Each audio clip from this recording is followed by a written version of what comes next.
German সাংবাদিক Carlos ব্রিডম্যান তার একটি প্রতিবেদনে উল্লেখ করেন, বাংলাদেশের জন্মের পর থেকে ১৯৭৩ সালের শেষ নাগাদ বাংলাদেশ ১,০০০ কোটি টাকার উপর বিদেশি সাহায্য পেয়েছে।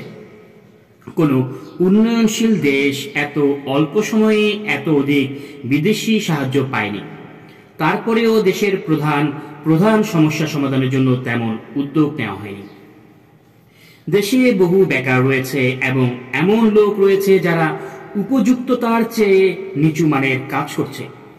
স্বাবলম্বী শ্রেষ্ঠ অবলম্বন, এই প্রবাদ আর এদেশে কারো মনে দাগ কাটে না। এখানে ক্ষমতাসীন দলের নেতারা নিজেদের আখের গোছাতে ব্যস্ত। বাংলাদেশে জাতিসংঘ ত্রাণ তৎপরতার এককালীন প্রধান টনি হ্যাগেন তার অভিজ্ঞতা বর্ণনা করে বলেন, শিশু খাদ্যের 1/7 ও প্রতি 13টির মধ্যে একটি কম্বল উপযুক্তদের হাতে পৌঁছায় না। বেশিরভাগ জিনিস হয় কালোবাজারে চলে যায় অথবা চোরাচালান হয় ভারতে চলে যায়। পত্রপত্রিকায় এসব ব্যাপারে লেখালেখি হলেও অবস্থা তেমন কোনো উন্নত হয়নি।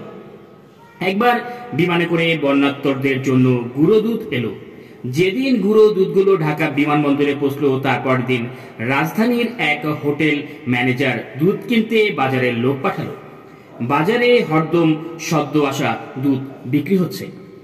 ১৯৭২ এর মার্চ মাসে ভারতের সঙ্গে বাংলাদেশের রাষ্ট্রীয় পর্যায়ে বাণিজ্য চুক্তি নিয়ে প্রথম আলোচনা হয়েছিল।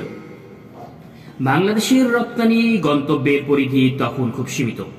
পাকিস্তানে তার বাজার অবলুপ্ত।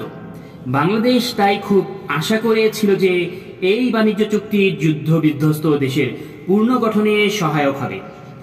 আলোচনার শুরুতেই বাংলাদেশের কতিপয় প্রস্তাবকে ভারতীয় দল অসম্ভব এবং গ্রহণযোগ্য নয় বলে প্রত্যাখ্যান করে। এর একটি ছিল পারস্পরিক শুল্ক সুবিধা এবং আরেকটি ছিল কোনো কোনো পণ্যের দাম নির্ধারণ, সরবরাহ ও পরিবহনের খরচ ভিত্তিক কর। বাংলাদেশ তখন জ্বালানি এবং ধ্বংসপ্রাপ্ত বাড়িঘর ও রাস্তা ইত্যাদি নির্মাণ কাজে ইট তৈরিতে প্রচুর কয়লার প্রয়োজন ছিল। বাংলাদেশের আশা ছিল নিকটবর্তী ভারতীয় কয়লা খনি সমৃদ্ধ অঞ্চল থেকে হয়তো স্বল্প পরিবহন খরচে আন্তর্জাতিক বাজারের চাইতে কম দামে কয়লা আমদানি করা যাবে। কিন্তু ভারত মোটা দাম আন্তর্জাতিক মূল্যের নিচে নামাতে রাজি হল না।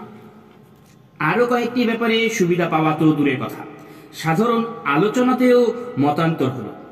বাংলাদেশের পক্ষ থেকে নেপালের সঙ্গে বাণিজ্য বৃদ্ধির লক্ষ্যে ট্রানজিট সুবিধা চাইতে গেলে সেই প্রস্তাব তখনই প্রত্যাখ্যান করা হয়।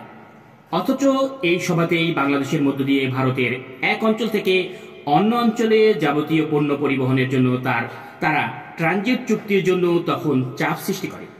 বাংলাদেশ দল সেই আলোচনায় দৃঢ়ভাবেই তাদের মতামত ব্যক্ত করে। ভারত সম্ভবত তা পছন্দ করেনি। বাইরে শোনা গেল যে এই আলোচনায় বাংলাদেশ পক্ষের প্রধান বাণিজ্য সচিব লুৎফর রহমানকে সরিয়ে দেওয়া হবে। কিছুদিনের ভেতরেই ঝানু, নীতিনিষ্ঠ ও দেশপ্রেমী বাণিজ্য সচিব এম লুৎফর রহমান বদলি হয়ে গেলেন।